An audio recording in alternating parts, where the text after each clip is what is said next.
অনেক দিন বাদে আমি আমার ডেলি ব্লগিং লাইফে ফিরলাম। মাঝে ছোট বাচ্চা নিয়ে একদিন দেই তো দুদিন ভিডিও দিতে পারি না, তো এরকম করে দিন তো গেছি। এবারে আমি একদম স্ট্রিক্টলি ডিসিশন নিয়েছি ডেলি ব্লগ আমার চ্যানেলে আসবেই আসবে। তো বন্ধুরা, তোমরা সবাই কেমন আছো? আশা করি ভালো আছো। আমিও ভালো আছি, আমার বাচ্চাকে নিয়ে ব্যস্ততায় দিন কেটে যাচ্ছে। তো চলো নতুনভাবে আবার তোমাদের সঙ্গে শুরু করা যাক। এই যে দেখো, আমি অনলাইনে একটি বেডশিট অর্ডার করেছিলাম, ওটা এসছে। তো প্রথমে খুলে দেখছি কেমন লাগে, কি ব্যাপার। আর আমি ইচ্ছে করেই একটু ডার্ক শেডের ওপরেই অর্ডার দিয়েছিলাম। ছোট বাচ্চা নিয়ে তো হোয়াইট বা হালকা কালারগুলো খুব তাড়াতাড়ি ময়লা হয়ে যাবে। আজকে বাড়িতে এসেছি, গরমের ছুটি পড়েছে। কাল থেকে মোটামুটি বিয়ে বাড়ি, মানে 25 বছর অ্যানিভার্সারি এইসব ছিল। আজকে চলে এসেছি। এবারে প্রথম কাজ ঘরটা ভালো করে গোছানো। আমি যদি কাঁথি থেকে স্নান টান করে এসেছি, কিন্তু হলেও এখানে যা দেখছি পুরো ঘর গুছিয়ে উঠতেই আমার যে কতটা বেজে যাবে তার কোনো ঠিক নেই।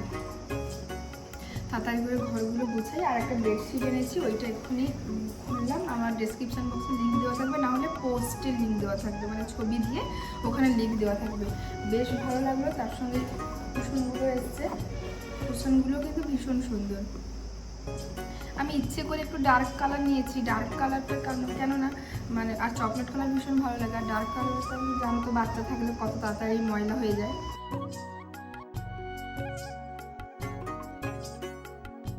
আজ কিছু কথা বলি বাপের বাড়ি আর শ্বশুর বাড়ি নিয়ে। দেখো, দুটো জায়গা দু রকমের থাকে।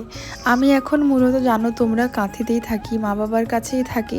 তারও তো অবশ্যই কিছু কারণ আছে। বিয়ের পরে ওরকম মা বাবার কাছে থাকা মেয়েদের জন্য কিন্তু সবসময় সম্ভব হয় না, ইচ্ছে থাকলেও সম্ভব হয় না।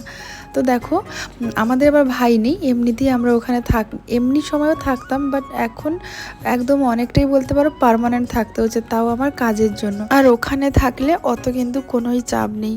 মা, বোন, মাসিরা সবাই আছে, বাচ্চাটাকে ধরছে, রান্নার লোক আছে, মানে ওরকমভাবে কোনোই কাজকর্ম কিছুই করতে হয় না। কিন্তু যখন এখানে এসছি, আমার এখানে প্রথম কথা ওরকম কাজের কেউ নেই, আর জনসংখ্যাও খুবই কম। আমি, আমার হাজব্যান্ড, শ্বশুর, শাশুড়ি। শ্বশুরবাবুও কাজে বেরিয়ে যায়, আমার হাজব্যান্ডও কাজে ব্যস্ত থাকে। তো শাশুড়ি মা সংসারের কাজ এটা ওটা তো করেই, আমাকে বাচ্চা নিয়ে সংসারের কাজ দুটো করা, এখানে আমি সত্যি মাঝে মাঝে না পাগল হয়ে যাই। কি বলো তো, আমার তো অভ্যেস নেই, মানে অনেকে মিলে বাচ্চাটাকে বড় করি, এখানে এলে পুরো বলতে পারো একা হয়ে যাই। আমার মাঝে মাঝে মাথা পুরো খারাপ হয়ে যায়। যাই হোক, এখন আমি বিছানা চাদরটা পেতে নিচ্ছি, নিচে ওর ঠাকুমা ওকে রেখেছে। আর তোমাদের সোহাগ বাবা কি দুষ্টু হয়েছে জানো, শুধু লাভ দেয়, এদিক থেকে ওদিক লাভ দেয়। আমার তো নিত্যদিনের গল্প তোমাদের সঙ্গে করছি, তোমরাও বলো তোমরা কেমন আছো। দেখো, আমার এই বেডশিটটা আর আমি যে কুর্তিটা পরেছি, দুটোই লিঙ্ক কিন্তু আমার ফেসবুক পেজ স্পর্ধাস প্রিয়া ব্লগ নিউ, ওখানেই পেয়ে যাবে। দুটো লিঙ্ক দেওয়া আছে, ইউটিউবেও পাবে, কিন্তু ওটা আমার কমিউনিটি বা পোস্টে দেওয়া আছে, ওইখানে গেলে তোমরা লিঙ্ক পেয়ে যাবে। যাই হোক, বিছানাটা কিন্তু সত্যিই সুন্দর লাগছিল। আর আমি এমনিতে ভীষণভাবে বেডশিট লাভার, মানে আমার মতো আমি জানি অনেকেই আছো বেডশিট খুব পছন্দ করো। তো একটা দিকের কাজ কমপ্লিট, আরেকটা দিকের কাজ আবার শুরু করতে হবে। ওয়াশিং মেশিনে জামাগুলো সব দিচ্ছি, মানে আমার থাকা হয় না তো, ছাদটা পুরো আমার এলোমেলো হয়ে আছে, ছাদের অবস্থা পুরো খারাপ। আমি যখন থাকতাম সুন্দর করে সাজিয়ে গুজিয়ে রাখতাম। তো এখন আমার গরমের ছুটি, বাড়িতে এসেছি, সব কিছু ক্লিন করছি। তোমাদের দাদাভাইয়ের সব প্রত্যেকটা শার্ট এবারে আয়রন করে রাখবো।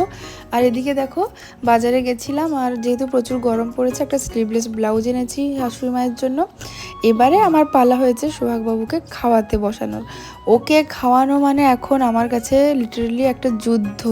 কিছুই খেতে চায় না, ফু করে এই যে দেখো সব ফেলে দেবে, খাওয়ার সময় প্রচুর দুষ্টুমি করে।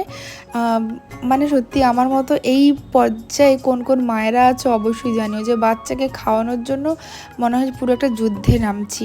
আমার ছেলে একদমই খেতে চায় না, খাওয়াটা যেন ওর কাছে খুব একটা বিরক্তিকর ব্যাপার। বাচ্চা সুন্দর করে খেয়ে নিলে কত ভালো লাগে না।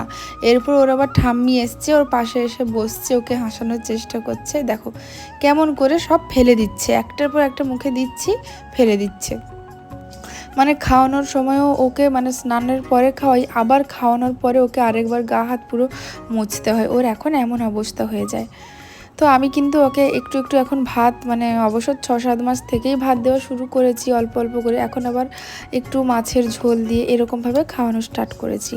ওকে খাওয়ানো কমপ্লিট করে নিজেরা খাওয়া দাওয়া করে ফ্রেশ হয়ে সোহাগ বাবা যখন ঘুমোলো, এরপরে আমার কিছু প্রমোশন ভিডিওর জন্য প্রোডাক্ট এসছে ওগুলোর আমি ভিডিও বানাচ্ছি। দেখো এই শাড়িটা টিস্যুর ওপরে আমার কিন্তু খুব পছন্দ হয়েছে, কালারটাও খুব সুন্দর।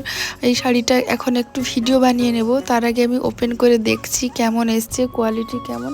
লিঙ্ক কিন্তু কমিউনিটিতে দেওয়া আছে, ডেসক্রিপশান বক্সেও দেওয়া আছে। আর ইউটিউবে যদি কোনো প্রবলেম হয় ফেসবুক পেজ পর্দাসপ্রিয়া ব্লগে ওখানেও কিন্তু লিঙ্ক দেওয়া আছে। মানে অনেকটাই কম প্রাইজে এত সুন্দর একটা গিনি টিস্যু পেয়ে যাওয়া যাচ্ছে। আর এই গরমে এত সফট, আর এই গরমকালে কিন্তু সফট শাড়ি ছাড়া ভালোই লাগে না। তো চলো শাড়িটা পরে নেওয়া যাক।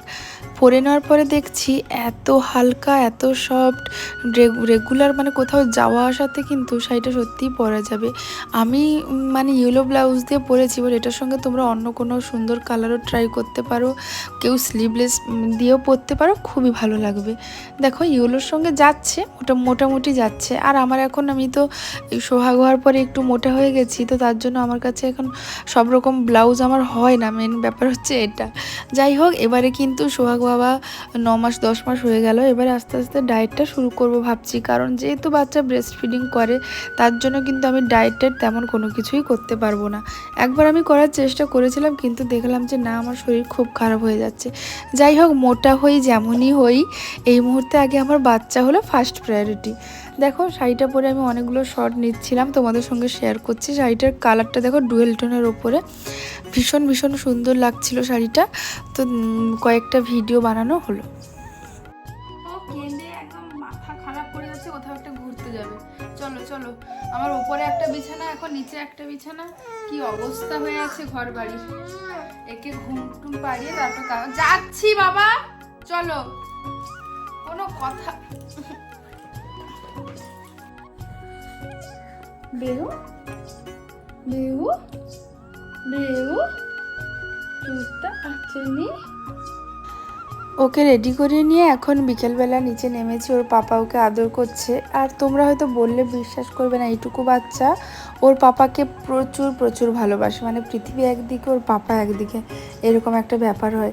তো ওর পাপা ওকে নিয়ে আদর করছে, আর ওর পাপা এত ব্যস্ত না, ওকে সারাদিন আজকে নিতে টাইম পায়নি। বিকেলবেলা ওর পাপা ওকে নিতে দুজন প্রচুর আনন্দ পেয়েছে। আর ওই সুযোগে আমি একটু এদিক ওদিক করে ঘুরছি। আজকে সোহাগের পাপাকে একটা কথা বলেছি, দেখো এখানে যখন আমি পার্মানেন্ট থাকবো, সবসময় তো কাঁথিয়ে পার্মানেন্ট থাকা হবে না, তখন কিন্তু তোমাকে একটা রান্নার পার্মানেন্ট লোক রাখতে হবে।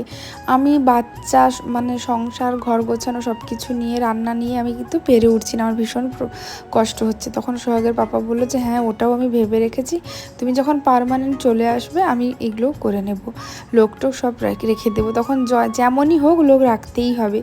আর দেখো আমি আর শাশুড়ি মা যথেষ্ট মানে পরপর তো বয়স হচ্ছে, উনি অন্যান্য কাজগুলো করছেন, তো মিলেমিশে করছি, হলেও না বাচ্চা নিয়ে আমি দুটো একদমই পেরে উঠছি না, আমার ভীষণ কষ্ট হচ্ছে। আর যেহেতু আমি এখন গরমের ছুটিতে এসেছি, আবার চলে যাব, তখন ঠিক আছে, যখন পার্মানেন্ট থাকবো তখনই আমাকে এই ডিসিশানটা পুরো নিতে হবে।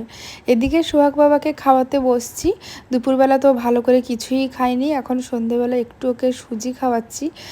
মানে কি বলো তো, ও এত কম খায়, ওই জন্য আমি চেষ্টা করি ওকে কি করি, একটু সময় গ্যাপ দিয়ে মানে 1 ঘন্টা 1.5 ঘন্টা 2 ঘন্টা অন্তর কিছু একটা মুখে দিলাম, মানে এরকম করে ওকে খাওয়ানোর চেষ্টা করি, না হলে বাচ্চা শরীরটাই দুর্বল হয়ে যাবে। বাচ্চা একদমই খেতে চায় না, কি জানি অনেকক্ষণ ধরে না খেতে দিলেও খেতে চায় না, মানে খাওয়াটা যেন ওর কাছে খুব বিরক্তিকর একটা ব্যাপার হয়ে গেছে।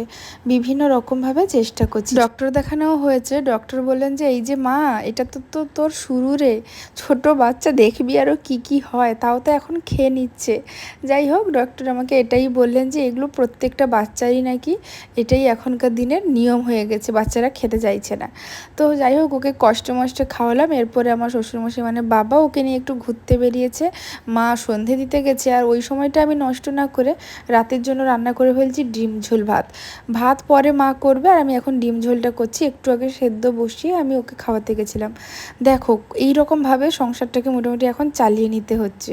ডিমের ঝোলটা আমি করে নেব। আমি কিন্তু সবসময় চেষ্টা করি একটু অল্প তেলেই রান্নাবান্না করার। আর এখন যা মোটা হয়েছে। তো বন্ধুরা, কাল কিন্তু খুবই স্পেশাল একটি ভ্লগ আসবে। জয়শ্রীকে বাড়িতে ডেকেছি, স্বাদ দেব। অবশ্যই তোমরা পাশে থেকো, স্বাদের ভালো ভিডিও শেয়ার করো।